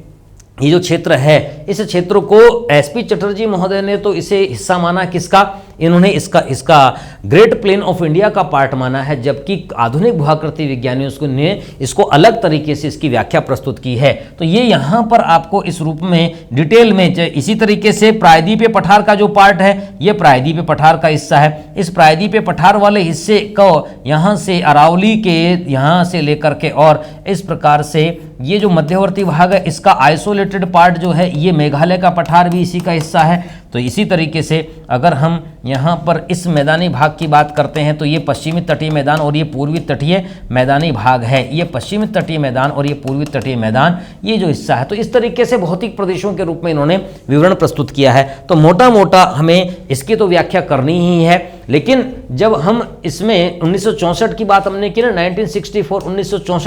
1964 में एसपी चटर्जी महोदय के द्वारा प्रस्तुत किया गया, एसपी चटर्जी महोदय के द्वारा प्रस्तुत किया गया यह विवरण गजेटियर ऑफ इंडिया में भारत सरकार के राजपत्र में प्रकाशित हो जाता है। तो इसके बाद अगर आप देखेंगे तो भारत के भूगोल में आप देखिए कि क्लाइमेट की बात है, वनस्पति वेजिटेशन की बात है, सॉइल है, ये सब कुछ भारत के संदर्भ में ही आपको बतानी है। ठीक है, तो इसमें जलवायु, विश्व की जलवायु का प्रभाव भारतीय मानसून के रूप में स्पष्टतया देखा जाता है। विश्व के जलवायु के कई महत्वपूर्ण पक्ष हैं, चाहे अल्नीनो का प्रभाव हो, चाहे तिब्बत के पठार की स्थिति हो, लानिनो का प्रभाव हो, और या जेट स्ट्रीम जो ऊपरी वायुमंडल में तेज गति के साथ सर्पिलाकार या विसर्पाकार रूप में चलने वाली जो हवाएं हैं तेज गति की, उन हवाओं का प्रभाव भारतीय मानसून की उत्पत्ति के संदर्भ में महत्वपूर्ण होता है। तो विश्व जलवायु के आधार पर भारत की जलवायु को समझना और विश्व जलवायु पर भारत की जलवायु का प्रभाव किस प्रकार से पड़ता है, विश्व की जलवायु से भारत की जलवायु कैसे प्रभावित होती है,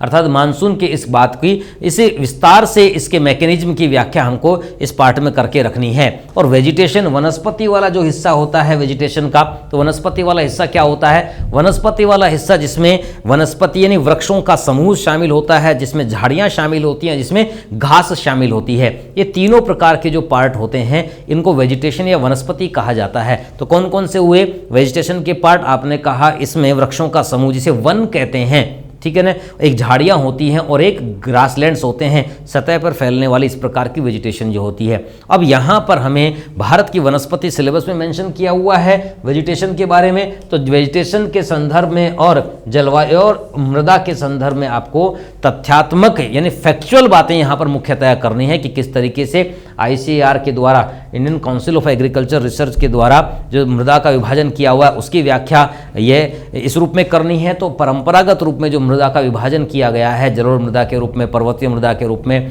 लवणीय मृदा के रूप में, लेटेराइट मृदा, लाल मृदा, काली मृदा, ये तो विवरण परंपरागत तो करना ही है। उसके अलावा जो अमेरिकी जो US का डिपार्टमेंट है, अमेरिका का सोइल डिपार्टमेंट है, उसके द्वारा प्रस्तुत किया गया जो वैज्ञानिक वर्गीकरण है उसको ICAR ने आधार मान करके, Indian council of agriculture research ने आधार मान करके और उसका भारत के संदर्भ में भारत की मृदा का भी विभाजन किया है, उसको भी हमको थोड़ा सा देख लेना होता है। ठीक है ना। बाकी यहाँ पर यहाँ पर जनसंख्या से संबंधित वितरण और घनत्व और वृद्धि, ये पार्ट जो है, अर्थात वितरण जो है डिस्ट्रीब्यूशन वो डेंसिटी के हिसाब से ही बताया जाता है। जब विद क्वांटिटी मात्रा के आधार पर आप वितरण बताते हैं, सामान्य रूप में आप बोल दें कि यह सघन जनसंख्या है, यह मध्यम सघन है और ये विरल प्रकार की जनसंख्या है, तो ये अमात्रात्मक प्रकार का तरीका होता है, यानी ये क्वालिटेटिव तरीका होता है। लेकिन जब डेंसिटी के आधार पर जनसंख्या घनत्व प्रति वर्ग किलोमीटर क्षेत्र में निवास करने वाले लोगों की संख्या के आधार पर जब आप व्याख्या करते हैं तो ये डेंसिटी के अनुसार जनसंख्या का वितरण होता है। तो इसकी बात यहाँ पर फैक्ट्स के साथ हम चर्चा करेंगे। ठीक है ना। एक देखिए ये डिजास्टर मैनेजमेंट का पार्ट है। ये यहाँ पर थोड़ा सा समझने की बात है कि आपदा प्रबंधन के संदर्भ में आपके सिलेबस में दिया हुआ है। अब आपदा प्रबंधन का पार्ट, डिजास्टर मैनेजमेंट का पार्ट दिया हुआ है, तो पहले हमें फ्लड का, ड्रॉट का अर्थात बाढ़ का, सूखा का, लैंडस्लाइडिंग का, भूस्खलन का, इन तीनों का विस्तार से विवरण हमको इस उत्पत्ति के कारण और भारत के संदर्भ में ये किन किन कारणों से उत्पन्न होती है, जब कारणों की व्याख्या हम कर पाते हैं तभी तो आपदा का प्रबंधन भी हम कर पाएंगे ना, कि भाई इन कारणों से यहां पर बाढ़ आ रही है, इन कारणों से यहां पर सूखा पड़ रहा है। सूखा निश्चित रूप से प्राकृतिक प्रकार के कारण होते हैं, लेकिन इनकी स्थिति भयावह तब हो जाती है जब प्रशासनिक और सरकारी तौर पर उनकी अक्षमता दिखाई देती है। इसलिए अगर इनके कारणों को चिन्हित कर लिया जाए तो कारणों को चिन्हित करने के बाद इसकी जो भयावह दशा बनती है उन भयावह दशाओं का इलाज संभव हो सकता है। बस उसी इलाज से संबंधित बात जिसे डिजास्टर मैनेजमेंट हम कहते हैं, आपदा प्रबंधन हम कहते हैं, सिलेबस के हिसाब से हमको इनकी भी बात हमको मोटा मोटी कर लेनी होती है, ठीक है ना। फिर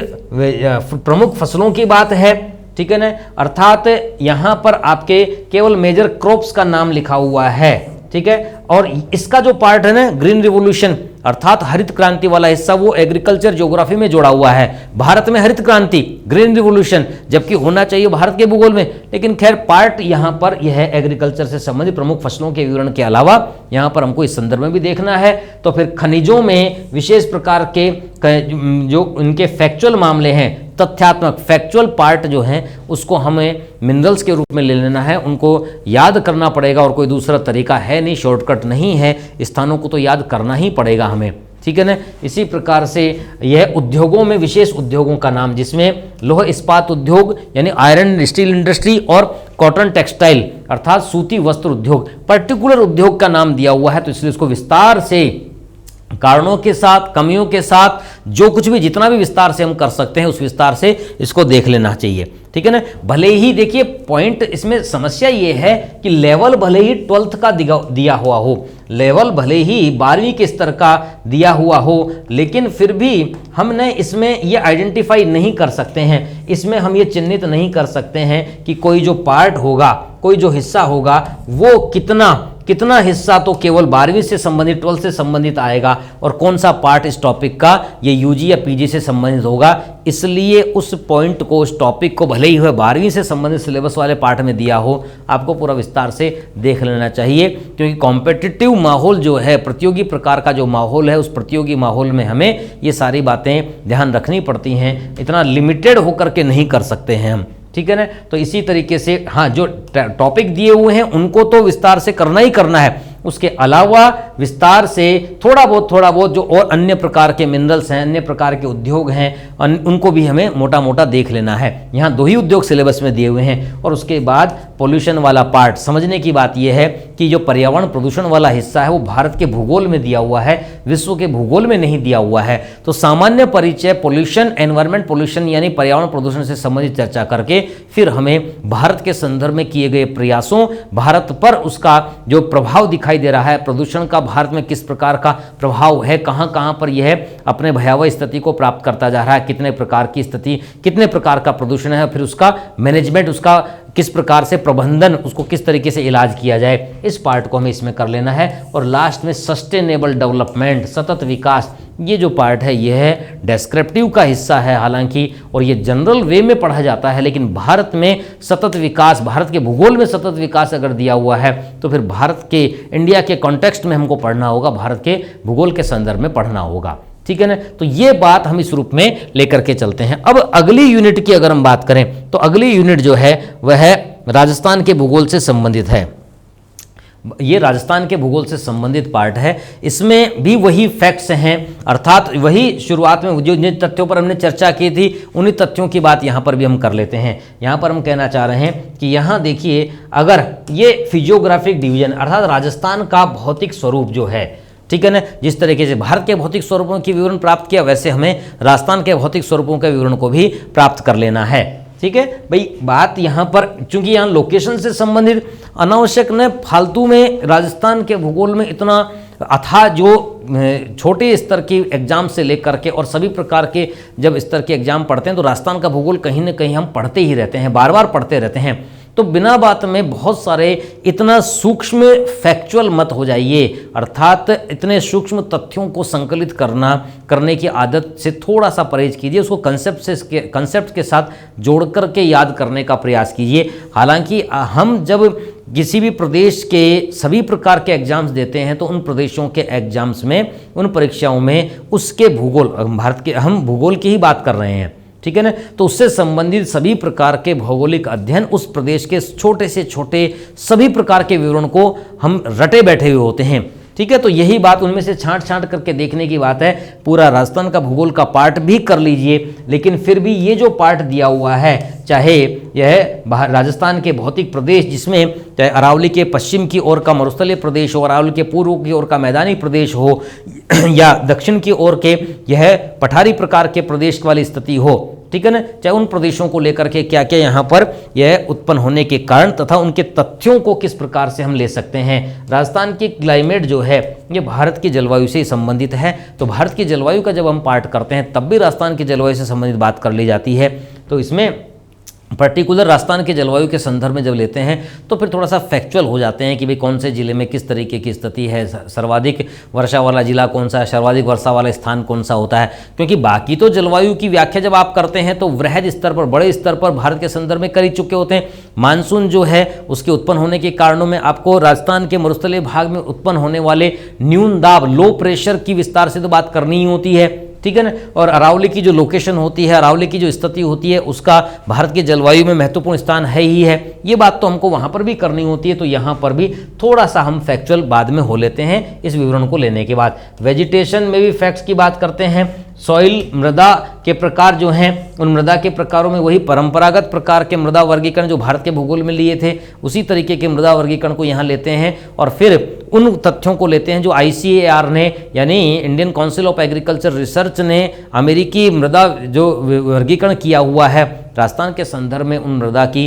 किस प्रकार से प्रश्न की दृष्टि से महत्ता है उसको भी हम ध्यान कर लेंगे। यहाँ पर एक एक्स्ट्रा जो पार्ट है भारत के भूगोल के अलावा वो है सिंचाई परियोजनाएं। भारत के भूगोल में न तो अपोहा तंत्र सिलेबस में दिया हुआ है, न मल्टीपर्पज प्रोजेक्ट्स, बहुउद्देशीय परियोजनाएं या सिंचाई परियोजनाएं दी हुई हैं, लेकिन राजस्थान में हमें यहाँ पर इस पर भी विचार करना है। ये लेटेस्ट से लेकर के नवीनतम सिंचाई परियोजनाओं से लेकर के जिनको जनरली हम सभी प्रकार की परीक्षाओं में पढ़ते हैं, उन इंदिरा गांधी नहर परियोजना है या चाहे चंबल परियोजना है या राष्ट्रीय स्तर की परियोजनाएं जिनका राजस्थान लाभ प्राप्त कर रहा है, उसमें भाखड़ा नांगल परियोजनाएं या अन्य प्रकार की परियोजनाएं हैं, उनको सबको यहाँ पर आपको इन फैक्ट के साथ देखना है। मानचित्र के अनुसार देख करके याद करेंगे तो ज़्यादा बेहतर तरीके से याद होगा, ठीक है ना। यहाँ पर अपवाह तंत्र भी दिया हुआ है और यहाँ इरिगेशन जो प्रोजेक्ट्स हैं, सिंचाई परियोजनाएं हैं, वो भी आपके सिलेबस में है। ये दोनों पार्ट भारत के भूगोल में नहीं मेंशन किए हुए हैं, ठीक है ना। और फिर उसके पश्चात प्रमुख खनिजों के रूप में वही फैक्ट्स आ जाते हैं। पॉपुलेशन डिस्ट्रीब्यूशन वाले पार्ट में जिलेवार विवरण देखना है। जो राज्यवार विवरण भारत के भूगोल में हम ले रहे थे, यहाँ पर जिलेवार थोड़ा सा प्रमुख 5 जिले कौन से हैं, निम्न 5 जिले कौन से हैं, जनसंख्या घनत्व के संदर्भ में, साक्षरता के संदर्भ में, इन सब के संदर्भ में ये फैक्ट्स थोड़ा सा आपको ध्यान कर लेना है। और यही बात भारत का, राजस्थान का एग्रो क्लाइमेटिक रीजन, ये थोड़ा ये एक अब जो दिया है सिलेबस में उस पार्ट को ही हमको देखना भी पड़ेगा। एग्रो क्लाइमेटिक रीजन एक स्पेसिफिक अलग से दिया हुआ, वैसे तो ये प्लानिंग कमीशन के द्वारा इसी उद्देश्य से बनाए गए थे कि भाई एग्रो क्लाइमेटिक रीजन, क्योंकि भारत में कृषि से संबंधित लोगों की सामाजिक सांस्कृतिक व्यवस्थाएं निर्धारित होती हैं और कृषि जलवायु से संबंधित होता है। यहाँ पर इतनी भाषाई, यहाँ पर इतने संस्कृति, यहाँ पर इतने धर्म के या इतने प्रकार के परंपराओं के लोग रहते हैं, ठीक है। तो और यह भौतिक दृष्टि से भी इतनी विविधताएं हैं। हम पढ़ते हैं ना बचपन से ही कि विविधता में एकता वाला देश, अर्थात विविधताओं से भरा हुआ यह देश है। अब यहाँ पर अगर हमें डेवलपमेंट करना है, लोगों का विकास करना है, तो कोई तो तरकीब लगानी पड़ेगी ना। तो वो तरकीब क्या निकाली जाए कि जिससे किसी एक क्षेत्र विशेष के लोगों का समग्र विकास किया जा सके, उस उद्देश्य से एग्रो क्लाइमेटिक रीजन बनाए गए थे। जलवायविक दृष्टि से और कृषि के परंपरागत तरीकों के आधार पर जो रीजन डिफाइन हुए हैं, अब वहाँ पर कोई भी समाज, कोई भी संस्कृति, कोई भी धर्म या कोई भी भाषा बोलने वाला अगर उस पर्टिकुलर एग्रो क्लाइमेटिक रीजन में रहता है तो निश्चित रूप से उसका इकोनॉमिक एक्टिविटीज़ उसी प्रकार की होगी, उसके आर्थिक प्रकार की स्थितियाँ उसी तरीके की होंगी और फिर उसका लिविंग स्टैंडर्ड, लाइफ स्टाइल जो होती है वो उसी प्रकार से तय हो जाएगा। इसलिए अगर प्लानिंग या योजना या नियोजन एग्रो क्लाइमेटिक रीजन के हिसाब से किया जाता है तो ज़्यादा बेहतर तरीके से होता है। इसीलिए भारत सरकार के योजना आयोग ने योजना प्रदेशों का निर्माण जो किया था उसमें एग्रो क्लाइमेटिक रीजन को भी प्रमुख आधार के रूप में स्वीकार किया था। ठीक है, तो ये पार्ट हमारा यह स्कूल लेक्चरशिप या फर्स्ट ग्रेड से संबंधित जो सिलेबस है उस सिलेबस में इन 12 यूनिट्स के 13 यूनिट्स के साथ, एक्चुअली 13 यूनिट्स के साथ हमें यह विस्तार से एक एक करके बात कर लेनी होती है। ठीक है ना, हमने पूरा सिलेबस पर एक पूरा तरीके से ओवरऑल व्यू को देखा कि किस तरीके से भौतिक प्रकार के भूगोल से संबंधित, जिसमें हमने भूआकृति विज्ञान, जलवायु विज्ञान, महासागरीय विज्ञान के पार्ट को लेकर के फिर मानव भूगोल से संबंधित उस पूरे मानवीय क्रियाकलापों और प्राकृतिक कारकों के अंतर संबंधों के अध्ययन के रूप में जो पार्ट लिया उसको भी हमने, जो सिलेबस में पॉइंट है केवल उन्हीं पर विचार किया है यहाँ पर। जबकि अगर कॉलेज व्याख्याता असिस्टेंट प्रोफेसरशिप वाले सिलेबस की बात करें तो देखिए इसमें किसी प्रकार का कोई संशय नहीं रखना चाहिए कि कम से भी कम नहीं तो इससे 3 गुना कोर्स कॉलेज व्याख्याता असिस्टेंट प्रोफेसरशिप में है। इसलिए इस सिलेबस को, बहुत सीमित प्रकार के सिलेबस को इतना अच्छे तरीके से कर लीजिए। उस कंपैरिजन में कम तैयारी के साथ ही आप स्कूल व्याख्याता लेक्चर बन सकते हैं और बहुत आसानी से ये पूरा सिलेबस अपनी पकड़ में होता है। तो इसलिए इस पूरे सिलेबस को इतनी बार कर लीजिए कि जिससे आप व्याख्याता बन ही जाएं। तो आपको इसी क्रम, इस सिलेबस का डिस्कशन का उद्देश्य यही है कि भाई आप एक एक पॉइंट पर विचार करते हुए चलें।